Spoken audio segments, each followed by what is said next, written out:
Hi everyone, it's Denise from Denise Rich's Art and Design.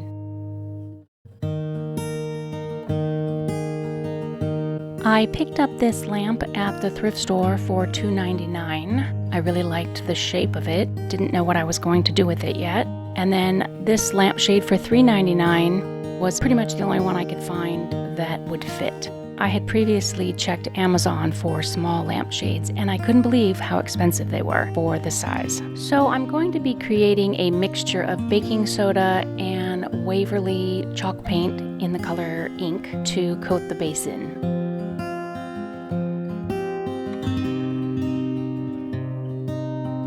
To avoid any brush marks, I'm using a stippling motion, and that would also give it a little extra texture. In the end, it will give it kind of a hammered iron look.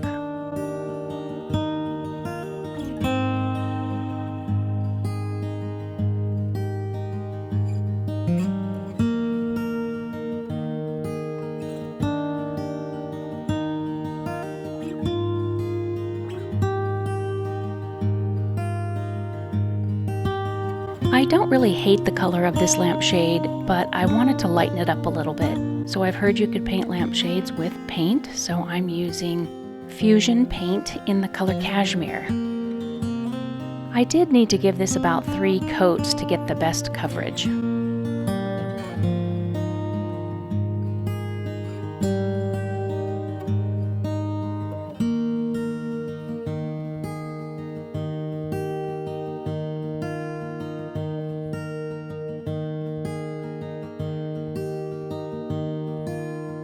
Here I'm applying a fine mist of water to help the paint glide along the surface, and I'm holding up the box of gloves to shield the paint that I had just applied.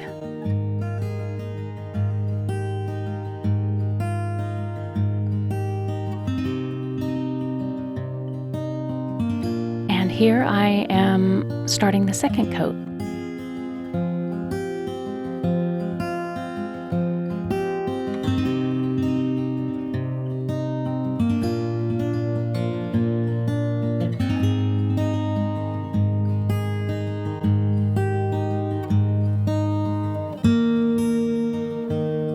I sealed the paint in with a coat of clear finishing wax.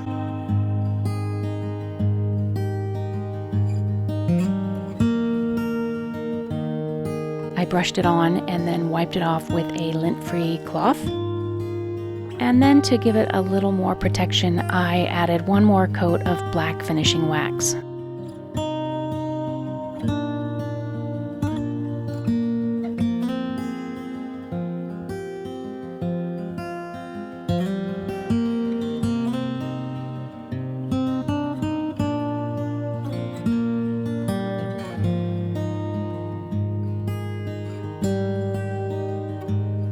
And honestly, this lamp was so easy and the end result is so satisfying. I love it.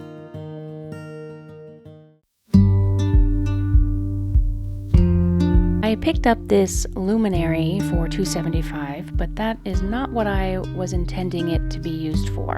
It had a few little chips in it, so again, I'm going to make my baking soda and chalk paint mixture with the ink chalk paint from Waverly again. And I'm going to be stippling on to give it some texture and hide those little chips. I start with it upside down first so it's easy to get near the bottom.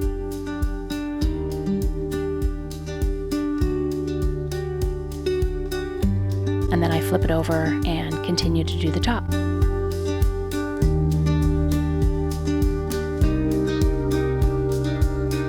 After applying 2 coats to cover up that teal color, I finished it with some clear finishing wax.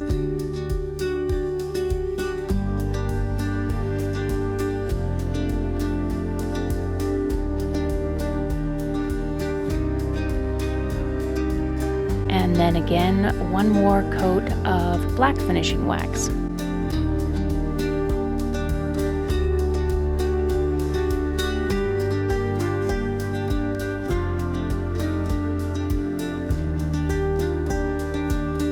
Here is the finished project as a luminary. as it should be used, but you'll see at the end of the video what I'm actually going to use it for. I picked up these coasters at the thrift store for $2.50. These coasters are in good condition and they're actually pretty cute. I just didn't quite care for the sayings that were on them. Let me know if this ever happens to you. You think of something that you need and then you go thrifting and you instantly find that thing. I think it's amazing. These coasters have a really nice cork backing and I didn't want to ruin it while I was painting it, so I thought I wish I had some of the Dollar Tree adhesive. Well, I found this adhesive shelf liner at the thrift store for $1.13.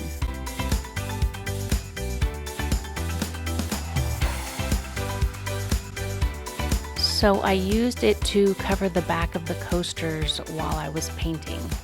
I just pressed it on and then trimmed around the outside, and we'll see how it works.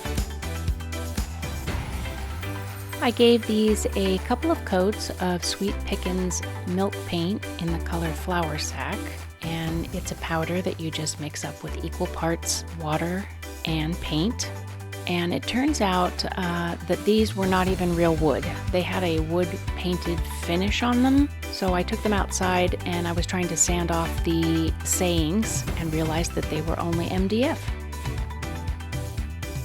When I started painting the edges, I realized this was going to be kind of time consuming, and I kind of wished I had made them all one color so I wouldn't have had to go back and forth from the white to the black as I kept getting paint all over each side. The milk paint left kind of a rough, bumpy texture, so I'm giving it a little sanding in between coats, and this is this might have been the third coat of the milk paint. I wasn't sure what would happen with the milk paint. It's kind of unpredictable. Wasn't sure if it would crackle or what, but it did not. Once those were dry, I used this French script stencil to put a different design on each one of the coasters. My original plan was to stain them and use tung oil on them, but I had to switch gears.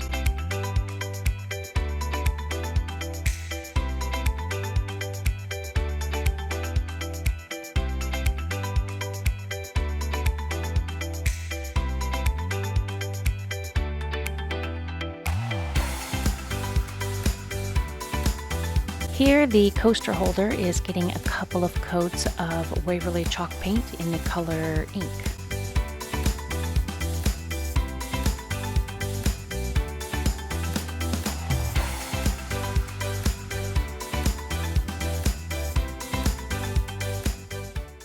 And then I added a couple of little stencils to the outside of the coaster holder.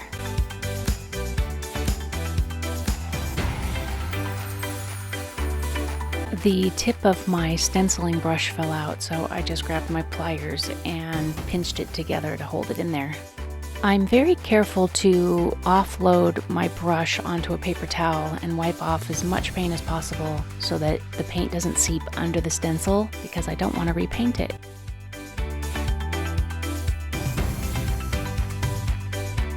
And now we'll see if this idea of putting the adhesive on the cork protect it from the paint. And it appears that it did. I just want to rough up the stenciling just a little bit so it doesn't look so perfect. I'm going to give all of these pieces a good coat of clear finishing wax to protect the chalk paint and the stencils.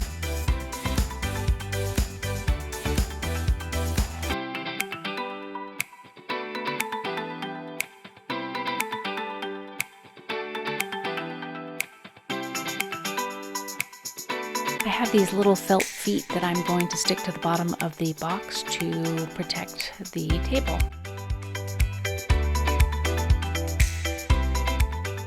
And here are the finished coasters. I think they came out really nice, and they're custom, just the way I like them. Let me know what you think in the comments.